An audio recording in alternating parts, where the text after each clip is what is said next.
Today, I want to instantly react to Jackson State's 43-7 victory against Mississippi Valley State and all that's coming up after the bump. Don't be cornering me. Hold up. Time. You gotta help me with that corner shit. What's up, kid folk? It's RJ Young. I am not on a step mill. Consider hitting the like and subscribe button because I upload a video every single day. It's always college football related, sports related. We have a good time. Today, I want to talk about Jackson State stomping a mud hole and walking dry Mississippi Valley State. Now, let's start with this. Deion Sanders and Jackson State are 3-0, 2-0 in the SWAC, and are now the front runners to win the SWAC title. And they have been really ending some streaks along the way. Like, for instance, Jalen Jones led the passing attack to its first 300-yard passing performance since 2015 at Jackson State. He did not throw for all 300 of those yards, but he did start the game 11 of 15 for 206, and at halftime, Jackson State led Mississippi Valley State, almost said Missouri, Mississippi Valley State 30-0. Now, after that, we could have a great conversation about how they cannot finish games, right? Because the man went 1 of 10 for his next, 11 passes, and he ends the game with 250 yards passing. So there's some streaky nature to Jalen Jones, but you also need to know about Jalen Jones. A 4-star recruit who originally had committed to Mississippi State when Dan Mullen was the head coach there and ends up going to Florida along with Dan Mullen. But in 2019, he chose to transfer after he was accused of sexual battery by 2 women.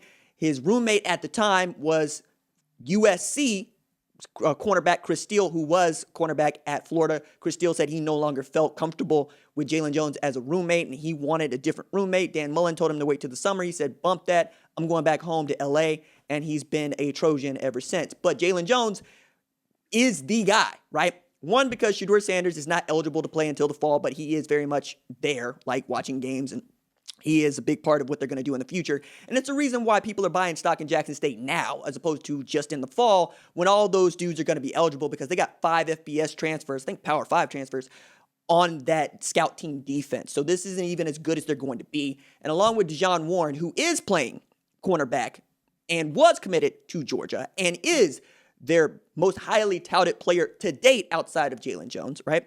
You have Alexander Shaw, who had himself a hell of a game against Mississippi Valley State. But let's not act like the Delta Devils are world beaters. They were 2-9 in 2019, okay? They ain't very good, and they had not played a football game at all until this point, and this was the SWAC opener for Jackson State, who had already played twice and was playing at home at Veteran Memorial Stadium at 50% capacity after not letting anybody in. But I liked what I saw out of Jalen Jones, especially knowing that Tyson Alexander didn't really play the kind of football that he had played the week before, where he had 184 yards rushing on 17 carries. I also really enjoyed knowing that the defense could play, because the score is 43-7, but the defense pitched a shutout. If the offense doesn't put the ball on the ground, right, we don't get to see Mississippi Valley State anywhere near the red zone and then scoring in the red zone. So I technically, yes, they gave up 6 points, but I don't really want to put that at their feet. So when you're talking about Jackson State, and I know we're going to talk a lot about offensive football because offensive football is easier to comprehend, and because offensive football is what people care about, we need to actually give some shout out to their defense and how well they played against Mississippi Valley State.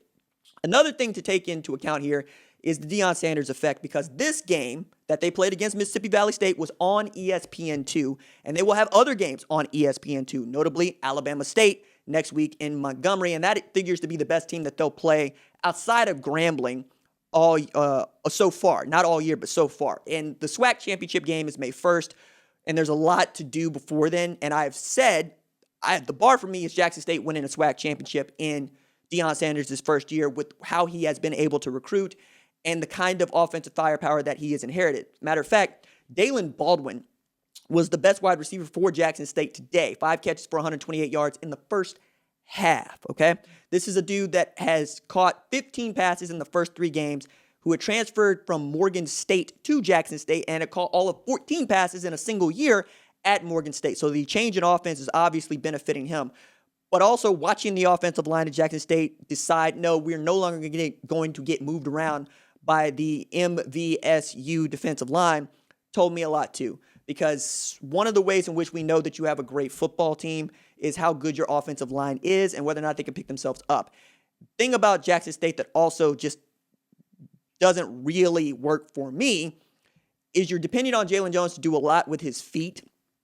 And when they were opening up the passing game just a little bit more, he seemed to flourish. I need more of that because seeing Jalen Jones in quarterback draw and basically running a style of offense that I think benefits a Cam Newton, which means I got the 6'4", I got the 225-pound quarterback that I think is a better athlete than everybody else, put the ball in his hands. Yes. But as you get into defenses that are much more technically sound and also have more games under their belt, you're going to get caught trying to run your quarterback, and he's going to get hurt, and then you're going to have to go with Quincy Casey, right? Who, by the way, looked good enough in the latter stages of the game. But again, if not for the defense, I don't think we're really talking about Jackson State in the way that we are right now with the 43-7 win. Now, they should get ranked inside the top 25 in the upcoming poll because they are 3-0 and because they do have these decisive victories. I would really like to know why they wouldn't be ranked in the top 25. Am I buying all the way into Jackson State? No. Is there still time to watch how Jackson State goes? Of course there is. There are just some things I want to see. Because the way the SWAC has started and everybody hasn't played 3 games, the way that Alabama State actually just, lost to Southern and then got a forfeit from Alcorn State because Alcorn State decided it was going to opt out of the spring season due to COVID reasons, I'm not sure just how good this league is going to be. And even then, I'm not sure that the SWAC champion is going to do something in an NCAA bracket, right, in the playoffs. Because the way that Illinois State has been playing, the way that South Dakota State has been playing, the way that North Dakota State has been playing, everybody is, fair game in this spring season. Like, we're seeing some losses by some teams that we just didn't expect to see. And we're seeing some great football by some teams that we didn't expect to have played great football in the spring. But we're here talking about it, right? So Jalen Jones shores up his ability as a passer because you can start out that hot, but you can't be that streaky. And then they kept him on the field into latter stages of the fourth quarter, and it still wasn't getting done, right? Essentially, Mississippi Valley State pitched a shutout for all but, in the second half, for all but the last 2-3 minutes of the game, when it kind of got Keystone Cops there toward the end, and I was looking at both of these head coaches going, neither one of y'all going to take a knee? All right, because neither one of them did. Both of those football programs decided they would go play and play and play and run their offense and run their offense and run their offense, which, I don't know I would have done with the score being that far apart. But then again, you want to have this opportunity to shine, you're going to have this opportunity to shine. You had 2 dudes score touchdowns and then do Deion Sanders' primetime shuffle. One of them is a quarterback who looked good doing it, and another one was a defensive tackle who had a strip sack fumble, forced fumble, score, who looked excellent doing it. Like, that was awesome to see. So we're talking about Jackson State, which is the point. If you keep watching Jackson State football, or you keep hearing me talk about Jackson State football, or you go wherever it is, you see Jackson State football, Deion Sanders would like you to know that you are voting for HBCU football on national television. That's one way of looking at it. I would say we're watching Jackson State because Deion Sanders is there. If Deion Sanders is no longer there in a couple of years, we'll have something different to say, I'm sure. But yes, great win for them, 3-0, 43-7, the most decisive victory that they've had this side of Edward Waters, who ain't any good. They beat them 53-0. But again, they ain't any good.